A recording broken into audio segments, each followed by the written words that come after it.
नमस्कार, मैं हूं संजय शर्मा। आप देख रहे हैं 4 पीएम। पाकिस्तान को खाने के लाले पड़े हुए हैं। कटोरा लेके भीख मांग रहा है कि हमें और कर्जा दे दीजिए, भारत ने हमारा नुकसान कर दिया।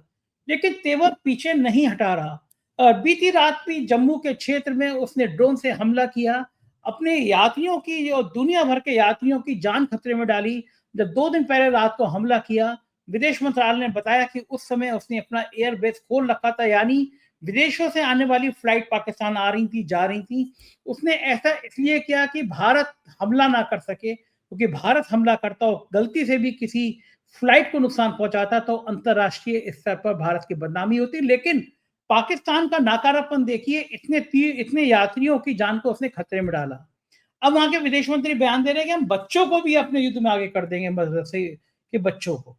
अभय दुबे जी से मैंने पूछा कि किस मानसिकता के साथ जी रहा है पाकिस्तान, क्या करना चाह रहा है पाकिस्तान। बहुत शानदार बातचीत की है। मैंने उनसे पूछा है कि युद्ध की आड़ में हो क्या क्या रहा है। वायर जैसे एजेंसी को बंद कर दिया गया, पहले 4 पीएम को बंद किया गया, और अब भारतीय जनता पार्टी के सांसद, डिग्रीधारी सांसद निशिकांत द्विवेदी, क्योंकि डिग्री को लेकर उनके विवाद चलता रहता है, सुप्रीम कोर्ट ने उनको बहुत लताड़ा है। वो कह रहे हैं, ट्वीट करके कह रहे हैं कि भारत में यूट्यूबर्स को 3 साल में 21,000 करोड़ रुपया भारत में अराजकता फैलाने के लिए दिया गया है, इनको बंद करिए। मैं दावे के संग कह सकता हूं कि 4 पीएम को 1 रुपया भी भारत में अराजकता के नाम पर नहीं दिया गया। और मैं अपने उन तमाम साथियों को जो सत्ता से सवाल करते हैं उनको जानता हूं, उनमें से कोई भी व्यक्ति ने 1 रुपया नहीं लिया होगा। और 21,000 करोड़ नहीं, 21 लाख हजार करोड़ भी अगर हमको दिए जाए और ये कहा जाए कि भारत में अराजकता बढ़ाने की इतनी सी भी कोशिश कर दीजिए, तो हम उस आदमी का रुपए ही उसके मुंह पे मारेंगे, सर भी अलग कर देंगे। अगर कोई हमसे इसी बात करने की कोशिश करेगा कि हम भारत की एकता और संप्रभुता के खिलाफ बात कर लें, हम सपने में भी नहीं सोच सकते। निशिकांत जी को बड़ा अफसोस होता होगा, ना लगता हो, लेकिन भारत हमारी माँ है, इसको हम अपनी माँ ही मानते हैं, ये हमारे खून में है। हमने उनसे पूछा कि रिलायंस जैसी कंपनी, बताइए आप, इस देश ने क्या नहीं दिया मुकेश अंबानी को। वो ऑपरेशन सिंदूर के नाम पर अपना पेटेंट कराना चाह रही थी कि वो ऑपरेशन सिंधु के नाम पे पिक्चर बनाए, गाने बनाए। ये पूंजीपति उद्योगपति कितने गिरे हुए लोग होते हैं, इन्हें शर्म नहीं आती। जब सोशल मीडिया पे हंगामा हुआ तो ये सब वापस लिया गया। और उधर अखिलेश यादव ने ब्राह्मणों को इकट्ठा करने के बाद कल क्षत्रिय समाज को इकट्ठा करके जो घोषणा करी है, उससे राजनीति में भूचाल आया है कि अखिलेश का प्लान क्या है। इन तमाम मुद्दों पर अभय दुबे जी से बातचीत की है। बहुत अच्छा शो है। अपने साथियों से कहिएगा 4 पीएम नेशनल अभी बंद है, 13 तारीख को सुप्रीम कोर्ट में सुनवाई है। तब तक भारत के लोग जो 4 पीएम यूपी देख रहे हैं, इस चैनल को सहयोग करें, इस चैनल को सब्सक्राइब कराएं और हमारे साथ जुड़े रहें। चलते हैं अभय दुबे जी के पास। 4 पीएम न्यूज नेटवर्क में स्वागत है अभय दुबे जी आपका। पाकिस्तान अपनी हरकतों से बाज नहीं आ रहा। कल विदेश मंत्रालय के प्रवक्ता ने जो प्रेस कॉन्फ्रेंस की, उस पर बताया कि किस तरह इतनी बड़ी संख्या में ड्रोन छोड़े गए, लेकिन भारत की सेना को सलाम, लगभग सारे ड्रोन नष्ट कर दिए गए। और बदले में पाकिस्तान का जो एयरबेस था, क्षमा कीजिएगा, जहां पे पाकिस्तान का बेस था, जहां से ड्रोन छोड़े जा रहे थे, रडार सिस्टम, वो भी फिर भारत ने ध्वस्त कर दिया। कल रात को उमर अब्दुल्ला ने ट्वीट किया, जम्मू कश्मीर के मुख्यमंत्री ने, कि जम्मू में ब्लैकआउट हो गया है, लगातार धमाकों की आवाज सुनाई दी जा रही है। यानी रात में फिर पाकिस्तान ने नापाक हरकत करने की कोशिश करी। अब पाकिस्तान ने जो ड्रोन छोड़े हैं, भारत का कहना है कि अधिकांश वो टर्की के लग रहे हैं। अभी फॉरेंसिक जांच चल रही है। और कल खबरें भी आई थी, टर्की का जहाज उतरा था पाकिस्तान में। हम लोगों ने टर्की की कितनी मदद करी, कोविड काल में दवाइयां दी, बाकी सब सुविधा दी, और कहते थे हम टर्की हमारा दोस्त है। लेकिन इस मौके पर टर्की जिस तरह पाकिस्तान से साथ खड़ा हुआ है, वो बहुत निंदनीय है, शर्मनाक है। क्या लग रहा है आपको कि हालांकि चीन की जो मिसाइल थी वो तो फ्लॉप साबित हो गई, बढ़िया बात यह कि चीन ने जो हथियार दिए थे वो बड़े बेकार निकले पाकिस्तान को। हम लोग कहते हैं ना कि चीनी बाजार में माल है, चलेगा नहीं, तो चीन ने अपने सड़े हुए हथियार भी पाकिस्तान को चेप दिए। लेकिन जिस तरह की पाकिस्तान मान नहीं रहा, क्या लग रहा है आपको कि क्या ये एक बड़े युद्ध की तरफ बढ़ सकता है? खराब होता है युद्ध, किसी भी देश के हित में नहीं होता है। लेकिन जिस हिसाब से युद्ध बढ़ रहा है, पूरी दुनिया चिंतित है। अमेरिका के विदेश मंत्री ने भी बात करी दोनों देशों से। क्या लग रहा है अब इसका अंजाम क्या होगा? संजय जी, अगर चीन के हथियार खराब न होने की वजह अच्छे होते, तब भी पाकिस्तान उनका फायदा नहीं उठा पाता। इसका एक कारण है जिसकी चर्चा मैंने कल के कार्यक्रम में आपके साथ की थी। और शायद परसों के कार्यक्रम में भी हम लोगों ने इस बात के ऊपर कुछ विचार किया था। उसका सबसे बड़ा कारण यह है कि पाकिस्तान की फौज का किरदार क्या है, उसके ऊपर हम लोग गौर करें तो समझ में आ जाएगा कि पाकिस्तान अच्छे हथियारों का भी अपने पक्ष में फायदेमंद इस्तेमाल क्यों नहीं कर पाता है। आपको ध्यान होगा 1965 के युद्ध में पाकिस्तान की वायुसेना में अमेरिका द्वारा दिए गए सेवर जेट विमान थे, जो उस वक्त का सबसे ज्यादा अत्याधुनिक विमान था उस वक्त का। और भारत के पास छोटे, बहुत ही छोटे साइज के हवा में फुर्ती से उड़ने वाले नेट विमान थे, नेट विमान हुआ करते थे। और उस वक्त भारत के जो एयर मार्शल थे, भारत के वायुसेना अध्यक्ष थे 1965 के युद्ध में, वो एयर मार्शल अर्जन सिंह थे। एयर मार्शल अर्जन सिंह और उनके जो लड़ाके थे, जो फाइटर पायलट्स थे, उन्होंने अपने नेट विमानों का इतना बेहतरीन इस्तेमाल किया कि भारत के नेट विमानों ने, जो कि हल्के और कमजोर और टेक्नोलॉजी में पीछे थे सेवर जेट्स से, सेवर जेट्स को गिरा दिया। जो आसमान में जब डॉग फाइट हुई, जब दो विमान लड़ते हैं तो उसको डॉग फाइट कहते हैं, मतलब है जो आसमान में डॉग फाइट हुई, हर बार डॉग फाइट में भारतीय नेट जो है वो पाकिस्तान के अमेरिका द्वारा दिए गए सेवर जेट पे भारी पड़ा। उसके बाद पाकिस्तानी सेना के पास में पैटन टैंक थे, जो कि उस वक्त तक का सबसे ज्यादा आधुनिक टैंक था। जनरल पैटन, जो कि द्वितीय विश्व युद्ध के मशहूर जनरल थे, अमेरिकी जनरल थे, उन्होंने कई लड़ाइयां जीती थी, उनके नाम पर यह पैटन टैंक बनाया गया था। लेकिन वो पैटन टैंक कई मोर्चों के ऊपर बेकार साबित हुआ और भारत के जाबाजों ने, इसमें हवलदार अब्दुल हमीद सबसे प्रमुख थे, उन्होंने उन पैटन टैंकों को भी ध्वस्त कर दिया। और इस तरह 65 का वार हिंदुस्तान ने जीता, बावजूद इसके कि पाकिस्तान के पास टेक्नोलॉजिकली भारत से बेहतर हथियार थे, भारत से बेहतर सुविधाएं थी। ये एक बहुत बड़ी हकीकत है। उसका कारण क्या है कि पाकिस्तान की सेना उत्तरोत्तर लगातार एक धार्मिक किस्म के संगठन में बदलती जा रही है। पाकिस्तान की सेना भारत की सेना की तरह और दुनिया के अन्य देशों की सेना की तरह एक पेशेवर आर्मी नहीं है। एक पेशेवर आर्मी नहीं है जो अनुशासित होती है और वो दिए गए लक्ष्यों को बड़ी बेहतरीन तरीके से योजना बनाकर उसको पूरा करती है। और उसके जो सिपहसालार होते हैं, उसके जो अफसर होते हैं, वो आगे बढ़कर उस सेना का नेतृत्व करते हैं। पाकिस्तान की आर्मी लगातार, चूंकि सत्ताधारी आर्मी है पाकिस्तान में, इसलिए बहुत ज्यादा भ्रष्ट है और उसका इस्लामाइजेशन, उसका इस्लामीकरण बहुत ज्यादा हो गया है।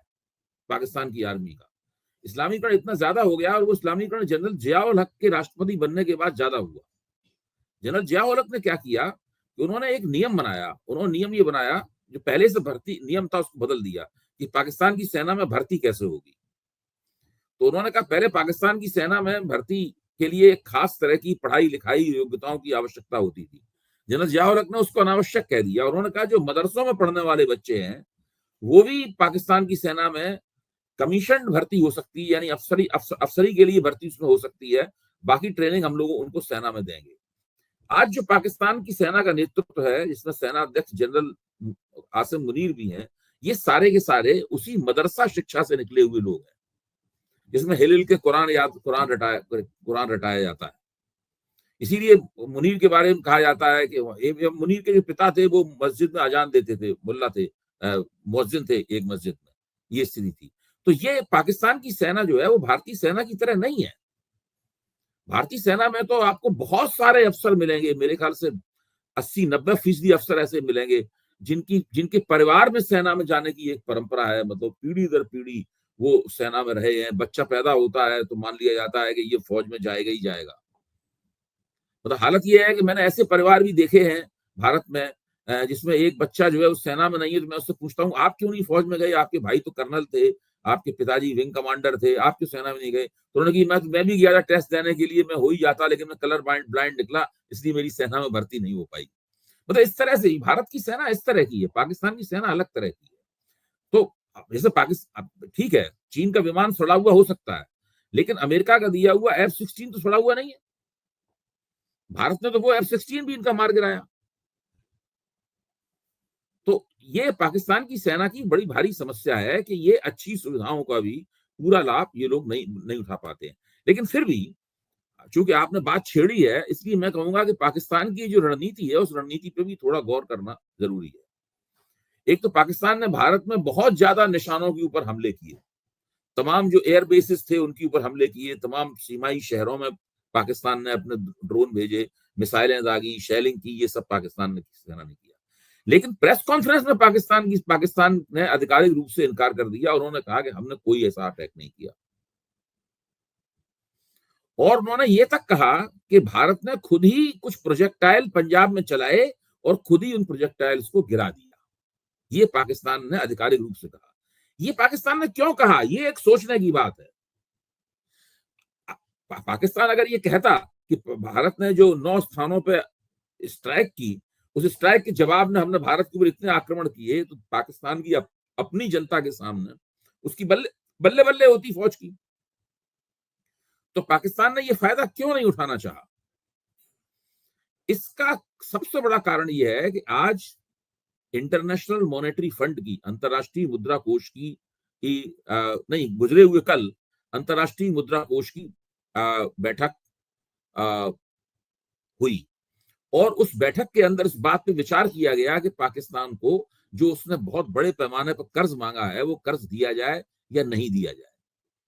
अगर पाकिस्तान सार्वजनिक रूप से स्वीकार कर लेता कि हमने भारत के साथ में, भारत को ये इस तरह से रिटेलिएट किया है, इस तरह से जवाब दिया है, इन जगहों पे हमने हमला किया है, तो पाकिस्तान जो है वो फाइनेंशियल टास्क फोर्स जो है उसकी जद में आ जाता,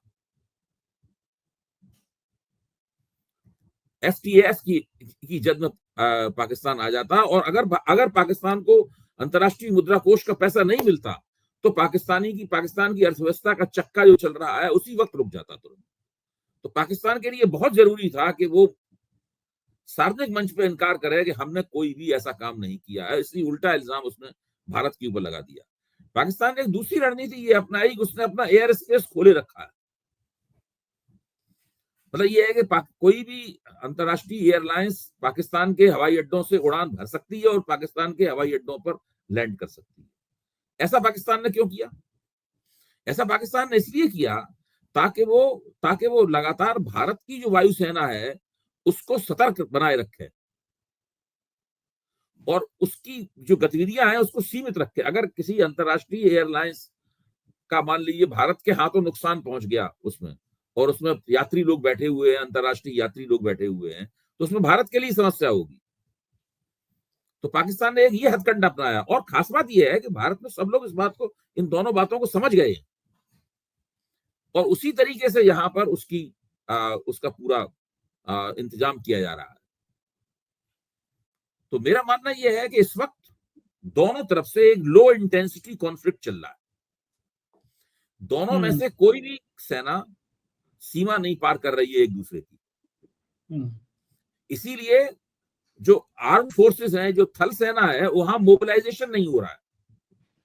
मोबिलाइजेशन का मतलब यह है कि जैसे ही किसी सेना का मोबिलाइजेशन होता है, वैसे ही जहां कहीं भी सोल्जर्स होते हैं, सिपाही होते हैं, वो वहां से चल देते हैं अपनी ड्यूटी के ऊपर। उसके लिए स्पेशल ट्रेनें चलाई जाती हैं। उसके लिए सड़कों से 50-50 ट्रक भर के सोल्जर भरे हुए हैं, काफिले निकलते हैं। फिर एक एक ट्रेन में अब 100-100 टैंक लदे हुए जा रहे हैं, एक मोर्चे दूसरे मोर्चे पे शिफ्ट हो रहे हैं। तो पूरा देश देखता है कि पूरी सेना मोबिलाइज हो रही है। कोई बहुत बड़ा इवेंट होता है। आपको याद होगा जब संसद के ऊपर कारगिल के टाइम पे हम लोगों ने कारगिल के टाइम पे देखा था, संसद पे अटैक हुआ था, जब संसद पे हमला हुआ था, उसके दूसरे दिन से ही सेना मोबिलाइज होने लगी थी। तब हम सब लोगों ने ही नजारा देखा था। मैंने ये नजारा 71 के जमाने में भी देखा है, 65 के जमाने में भी देखा जब मैं बच्चा था। पार्लियामेंट के अटैक के बाद देखा था, हर जिले से निकल। वो अभी तक भारत में मोबिलाइजेशन का ऑर्डर नहीं हुआ, कुछ अफसरों की छुट्टियां रद्द की गई हैं, वो लोग पहुंच गए हैं अपना काम करने के लिए अपनी ड्यूटी पे। लेकिन क्योंकि अभी जो जो जो जो जो भारत और पाकिस्तान के संघर्ष का जो चरण है वो लो इंटेंसिटी कॉन्फ्लिक्ट का है। इसमें क्या है कि लो फ्लाइंग ऑब्जेक्ट जो ड्रोन है उनको उड़ाए जा रहे हैं। वो ड्रोन हाँ, वो रडार की जद में नहीं आते ना। रडार को धोखा देके वो पहुंच जाएंगे लाहौर, वहां जाके एक हमला कर देंगे। जैसे कि पाकिस्तान, अभी नजम सेठी को मैं सुन रहा था, करण थापर को इंटरव्यू दे रहे थे नजम सेठी को आप जानते ही पाकिस्तान के प्रमुख पत्रकार हैं और फ्राइडे टाइम्स के संपादक और संस्थापक हैं। और वो पंजाब के कुछ दिनों तक कार्यवाहक मुख्यमंत्री भी रह चुके हैं नजम सेठी।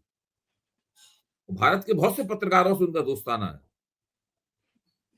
तो नजम सेठी भी इस बात को बता रहे थे कि पाकिस्तान की रणनीति क्या है, वो किस तरीके से काम कर रहा है, और हालांकि वो पाकिस्तान की तरफदारी कर रहे थे, जाहिर है कि वो पाकिस्तान के नागरिक हैं, तो पाकिस्तान की सेना की सबकी तरफदारी करेंगे, लेकिन उनका भी एक विश्लेषणात्मक परिप्रेक्ष्य था, जिससे पाकिस्तान की जो रणनीति है उस तक पहुंचने में, उसको समझने में, उसके मर्म तक पहुंचने में हम लोगों को उससे मदद मिलती है।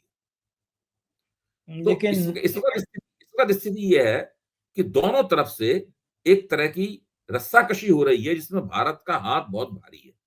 भारत ने रस्से को अपनी ओर खींच लिया है, क्योंकि उसके पास ताकत बहुत ज्यादा है भारत पाकिस्तान के मुकाबले। पाकिस्तान कहीं भी भारत के सामने ठहर नहीं सकता। अगर नियमित और फुल स्केल वार हो तो 3-4-5 दिन में ही पाकिस्तान का पूरी तरीके से कचूमर निकल जाएगा।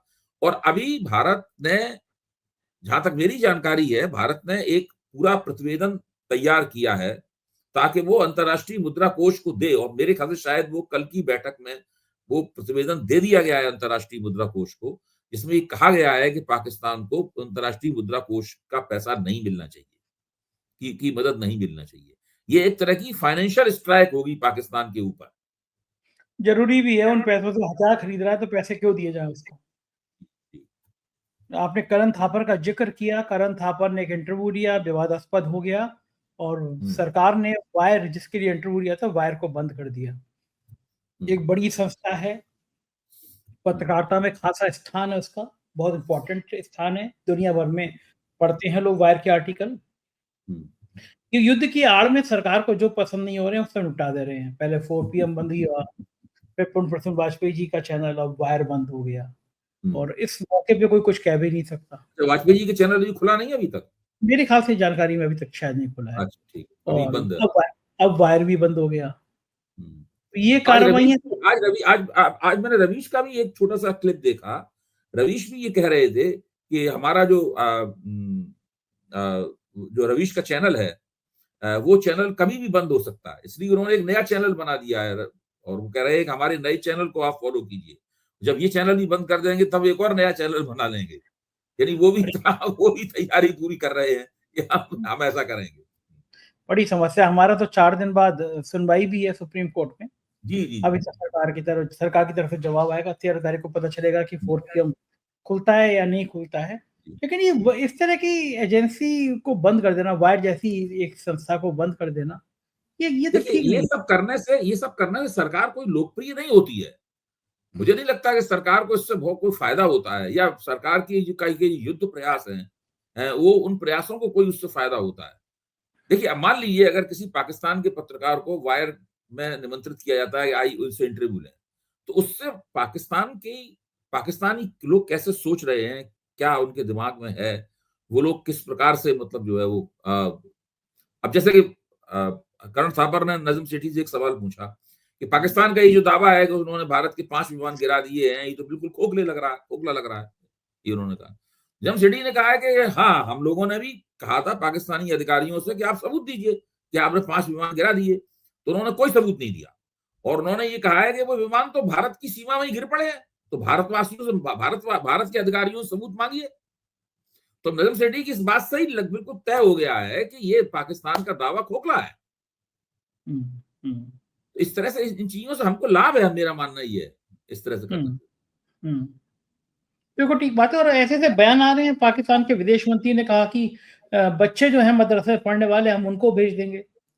और वो जो है, उसके बाद में नवाज शरीफ ने भी कहा है अपने भाई से कि भाई थोड़ा सीम कम करो। और कल रात को तो पठानकोट बॉर्डर पर पाकिस्तान ने मिसाइल से अटैक कर दिया, मिसाइल गिरा दी भारत की सेना ने, लेकिन मानने को तैयार ही नहीं है। बताइए, क्या छोटे छोटे बच्चों को वो जंग के लिए कह रहे हैं, जंग में हम भेज देंगे। बच्चों की आड़ में जंग लड़ेंगे।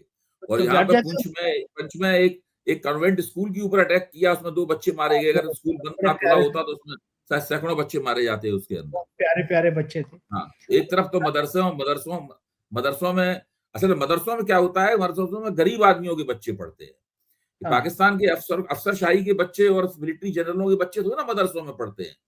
इनके बारे में तो माना जा रहा है कि इन लोगों ने तमाम दुनिया में अपने घर खरीद रखे हैं, और वहां पे बिल्कुल पलायन करने की तैयारी में है, ये सब बातें चल रही हैं। बिल्कुल सही बात है। कर भी लेते हैं।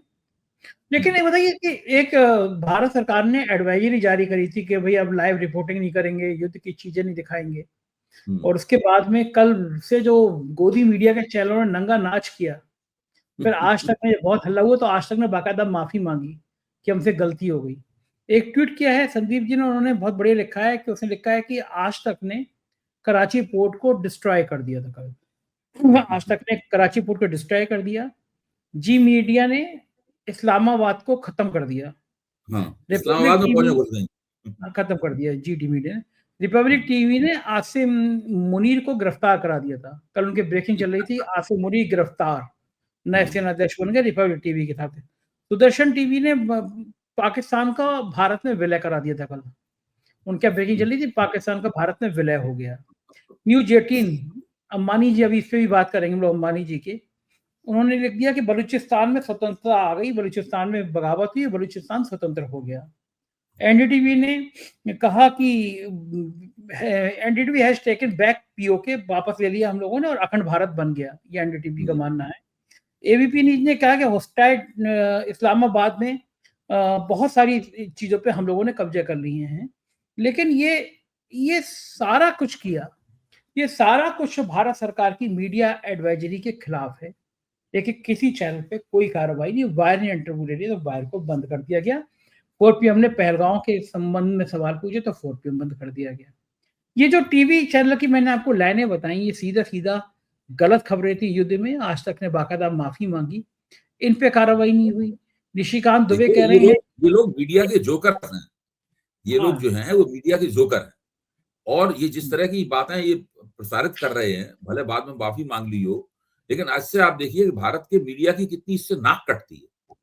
हुँ, भारत की मीडिया की इससे नाक नाक कटती है और ये इससे कुछ भी हासिल नहीं होता है इन बातों को करने से। यहाँ तक कि हुँ, आज मैंने देखा संदीप चौधरी अपने कार्यक्रम में खुद ही इन बातों की तमाम निंदा कर रहे थे या इस तरह का अगर इस तरह की बातें अगर होंगी तो उससे तो हम लोग भारत सरकार का जो युद्ध प्रयास है, भारत का युद्ध प्रयास है, उसी को इससे ठेस लगेगी। जब चर्चा ये हो रही है कि भारत में सेना का मोबिलाइजेशन ही नहीं हुआ है और अभी भी भारत ने न तो भारत की तरफ से लाइन ऑफ कंट्रोल को पार किया गया है, ना पाकिस्तान की तरफ से लाइन ऑफ कंट्रोल को पार किया गया है। तो कैसे इस्लामाबाद की इस्लामाबाद के कई मोर्चों में कब्जा हो जाएगा, कैसे हो जाएगा मतलब ये? बिल्कुल ठीक कह रहे हैं आप।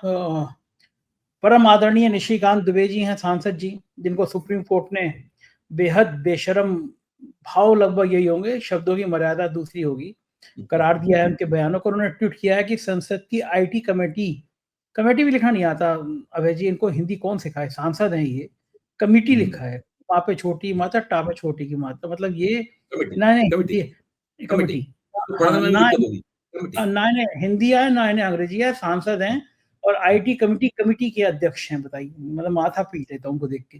तो इनकी डिग्री पे भी हालाँकि विवाद है कि कौन-सी डिग्री मिली थी इनको। हुँ, तो हुँ, इन्होंने हुँ, ट्वीट हुँ, किया कि संसद की आईटी कमेटी के अध्यक्ष होने के नाते हमने कल भी कमेटी के सभी सदस्यों की तरफ से हुँ, एमआईबी इंडिया सचिव संजय जाजू को सभी प्रिंट इलेक्ट्रॉनिक मीडिया से आग्रह किया था। अब मेरा एमआईबी हिंदी से आग्रह है कि सोशल मीडिया यूट्यूबर को बंद करिए। हुँ, पहले वे भारत के नागरिक हैं। पिछले हुँ। 3 सालों में यूट्यूब वालों को भारत में अराजकता फैलाने के लिए 21,000 करोड़ मिले हैं। इसकी भी जाँच होनी चाहिए, देश युद्ध के बीच में है, ढिलाई नहीं। 3 सालों से यूट्यूबर्स को 21,000 करोड़ मिले हैं। पहली बात तो मैं घोषणा कर दूँ कि मुझे यूट्यूब से भारत में अराजकता फैलाने के लिए 1 रुपया भी नहीं मिला है। मैं जितने यूट्यूबर्स को जानता हूँ जो सरकार से सवाल करते हैं, मैं दावा कर सकता हूँ उसमें किसी भी यूट्यूबर को, मैं सबकी तरफ से दावा कर सकता हूँ, तो सरकार से सवाल करते हैं, उसमें किसी भी यूट्यूबर को अराजकता फैलाने के लिए 1 रुपया भी नहीं मिला है। हम लोग जो बातें करते हैं, जो व्यूअरशिप आती है, उससे विज्ञापन चलते हैं, उसका रेवेन्यू हमको मिलता है। दूसरी तो उस पे गंभीर इनकम बात, टैक्स पे करते हैं आप? उस पे इनकम आप टैक्स। इनकम टैक्स देते हैं? दूसरा सबसे खतरनाक बात ये कि भारतीय जनता पार्टी का एक सांसद, वो मुखर सांसद जिसे बीजेपी हमेशा पार्लियामेंट में आगे करती है, वो ऑफिशियल दावा कर रहा है कि 3 साल में 21,000 करोड़ रुपया अराजकता फैलाने के लिए मिले हैं। तो बड़ा सवाल ये है कि भारत सरकार कहाँ थी? 21,000 करोड़ रुपए आ गए भारत में, यूट्यूबर्स को मिल गए और मोदी हुँ, सरकार हाथ पे हाथ रख के बैठी रही। ये उनका सांसद कह रहा है। ये तो या तो सांसद पे कार्रवाई होनी चाहिए झूठ बोलने की, या जो 21,000 करोड़ आए हैं उनकी जांच होनी चाहिए। उन यूट्यूबर को जेल में भेजा जाना चाहिए कि भारत में अराजकता कौन बढ़ा रहा है। लेकिन अगर नहीं आए हैं और सांसद ने झूठ बोला, युद्ध के बीच में झूठ बोला, तो सांसद को संसद सदस्यता से बाहर का रास्ता दिखाना चाहिए, उसके खिलाफ कार्रवाई होनी चाहिए। ऐसे मौके पे कितना खतरनाक बयान है ये। देखिए, सुप्रीम कोर्ट ने उनके बारे में जो टिप्पणी की है वो ठीक है। सुप्रीम कोर्ट ने उन्हें अदालत की अवमानना के मामले में तलब नहीं किया। सुप्रीम कोर्ट ने ये एक उदारतापूर्ण रवैया अपनाया। वो कहा कि हम कोई छुई मुई नहीं है, जो हमें कोई भी बयान दे दे तो हमें हम उससे मुरझा जाएंगे। ठीक है, ये बात एक दृष्टि से ठीक भी है, लेकिन मैं समझता हूं एक दृष्टि से ठीक नहीं भी है। मेरा मानना है कि अगर कोई जिम्मेदार पद पर बैठा हुआ व्यक्ति जो जनता का नुमाइंदा भी है, वो खुल के अगर कह रहा है नाम लेकर मुख्य न्यायाधीश का कि वो देश में धार्मिक दंगे, धार्मिक गृह युद्ध कराने के दोषी हैं, उनकी वजह से देश में धार्मिक गृह युद्ध हो रहे हैं, तो कुछ ना कुछ तो भाई उसको सजा मिलनी चाहिए। अगर इस सवाल के ऊपर उनको नाप दिया जाता, जो 100% नप जाते, सिवा माफी मांगने के, गिड़गिड़ाने के या सुप्रीम कोर्ट द्वारा दी गई सजा को भोगने के उनके पास और कोई चारा नहीं था, तो उसके बाद ये सब जो ट्विटरबाजी कर रहे हैं, ये असल में भारतीय जनता पार्टी की ट्विटर वॉरियर है, ट्विटर योद्धा है भारतीय जनता पार्टी, और दिन रात केवल यही करते रहते हैं पूरी तरीके से। और उनके लिए कोई जरूरी नहीं है कि उनकी बातें प्रामाणिक हों। जिस व्यक्ति ने ये कहा हो कि भारत का मुख्य न्यायाधीश इस देश के अंदर धर्म युद्ध कराने का दोषी है, आप इससे अंदाजा लगाइए कि उसकी बातें कितनी प्रामाणिक होती हैं। इससे ज्यादा अप्रामाणिक बात कोई हो सकती है जो उन्होंने कही? इसमें भी उनको कोई नुकसान नहीं हुआ, सिवाय इसके उनके ऊपर सुप्रीम कोर्ट ने थोड़ी सी डांट डपट कर दी। इसके अलावा कोई नुकसान नहीं हुआ। अब तो मेरे ख्याल से उनका उत्साह और बढ़ गया होगा। वो सोच रहे होंगे कि हम तो सुप्रीम कोर्ट का जो दायरा है उससे भी ज्यादा परे है, कुछ भी बोल सकते हैं। तो वो इस तरह की बातें करेंगे ही। कमाल है। और ये इतने 1,000 करोड़ रुपए यूट्यूब वालों को, यूट्यूबर्स को मिले हैं देश में अराजकता फैलाने की, तो एक तरह से माहौल बना रहे हैं पूरा का पूरा। भाई इस तरह की बातें करेंगे, उससे एक माहौल बनेगा, और ये एक तरह के जो ट्रोल्स हैं बहुत सारे, उनको एक मैसेज भी है कि आप लोग भी जुट जाइए। अब इस तरह की बातें न जाने कितने लोग ट्रोल्स में करेंगे यूट्यूबर्स के खिलाफ। पूरा सोशल मीडिया को किस तरह से नापा जाए, किस तरह लटकाया जाए, इसकी पूरी तैयारी हो रही है। बिल्कुल सही बात है, एकदम सही बात है, यही होगा। उधर देखिए निर्लज्जता की हद देखिए, रिलायंस ने ऑपरेशन सिंदूर के नाम से ट्रेडमार्क कराई उन्होंने कि वही हम कल को पिक्चर बनाएंगे, गाने बनाएंगे ऑपरेशन सिंदूर के नाम से। यहाँ युद्ध में लोग बेकसूर मारे जा रहे हैं पूरे देश में। उस सब पता लगा, तो रिलायंस के मालिक मुकेश अंबानी जी की नेटवर्क 18 फर्जी खबरें दिखा रहा है, और उधर जाके सिंदूर का जो बहुत ज्यादा सोशल मीडिया पे गाली गलौज हुई उनको कि डूब मरो जाके तुम, इधर हिंदू मुसलमान का खेल करते हो, उधर ये सब करते हो, और ऑपरेशन सिंदूर के नाम पे ट्रेडमार्क कराया, तो रिलायंस ने फिर वो वापस लिया। देखिए कितनी शर्मनाक। संजय जी, जो 26/11 हुआ था, मैं आप ही की बात पे बोल रहा हूँ, जब 26/11 हुआ था तो फिल्म डायरेक्टर राम गोपाल वर्मा विलासराव देशमुख के फिल्म अभिनेता बेटे के साथ में मिलकर उन जगहों पर गए थे जो जगह 26/11 में जहां पर हमले हुए थे, वहां पर गए थे। तब उस बात को लेकर कितना हंगामा हुआ था कि भाई इन जगहों पर जाके वो कैसे गए, इन जगहों पर फायदा उठाना चाहते हैं, इस पर फिल्म बनाने के लिए गए थे, ये सब जो है। और यहाँ पे ये चल रहा है यहाँ पर कि तुरंत जैसे ऑपरेशन सिंदूर को जो है किस तरह पेटेंट करा लिया जाए अपने नाम से। गजब गजब।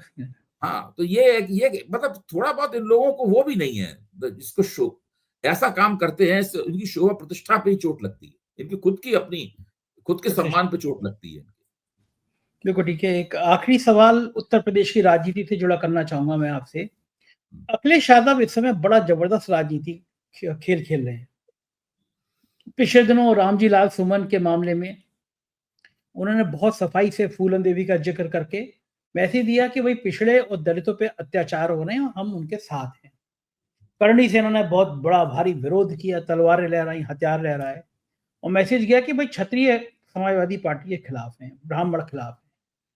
2 दिन पहले उन्होंने ब्राह्मणों का एक बड़ा सम्मेलन किया, उसमें सारे इम्पोर्टेंट ब्राह्मणों को उन्होंने बुलाया और बहुत बढ़िया-बढ़िया मैसेज दिए। कल उन्होंने बड़ी भारी घोषणा करी, अरविंद सिंह गोप समेत तमाम आईपी सिंह और सारे बड़े-बड़े क्षत्रिय नेता, पूरा हॉल भरा हुआ था क्षत्रिय नेताओं का। उन्होंने कहा कि जो रिवर फ्रंट है, सबसे इम्पोर्टेंट जगह, वहाँ सबसे खूबसूरत प्रतिमा हम महाराणा प्रताप जी की लगाएँगे, सोने की प्रतिमा, और सबसे सुंदर प्रतिमा होगी। 2 दिन छुट्टी भी करेंगे महाराणा प्रताप की जयंती पर, 2 दिन या 1 दिन, ऐसे उन्होंने कहा। और पूरे क्षत्रियों में महाराणा प्रताप को लेकर आज जो घोषणा करी, उसका बड़ा पॉजिटिव मैंने साइन देखा। कई इंपॉर्टेंट क्षत्रिय नेताओं से मेरी बात भी हुई। ये क्या मापदंड होगा? पहले पिछड़े दलित को इकट्ठा किया, फिर ब्राह्मण ठाकुरों को मैसेज दिया। अखिलेश यादव कौन सा राजनीति का दांव चलना चाह रहे हैं? देखिए, अगर राजनीतिक समीक्षक के तौर पे मैं इस प्रकरण को देखूं, तो मैं ये कहूंगा कि अखिलेश यादव अपने मतदाताओं को 2 हिस्सों में बांट के देख रहे हैं। एक हिस्सा वो है जिसको वो मानते हैं कि ये हमारी राजनीतिक पूंजी है, स्थायी राजनीतिक पूंजी है। तो जब स्थायी राजनीतिक पूंजी के तौर पे देखते हैं, तब वो पीडीए को पिछड़ा, दलित और अल्पसंख्यक कहते हैं। ये उनकी स्थायी राजनीतिक पूंजी है, जो उन्होंने लोकसभा चुनाव में कमाई है। उससे पहले विधानसभा चुनाव में काफी कुछ कमाई थी, काफी कुछ विधानसभा चुनाव में कमाई थी। लोकसभा चुनाव में तो उन्होंने उसकी इस पूंजी के दम पे हरा ही दिया बीजेपी को। अब वो जो दूसरा हिस्सा है अपने मतदाता आधार का, उसकी तैयारी कर रहे हैं।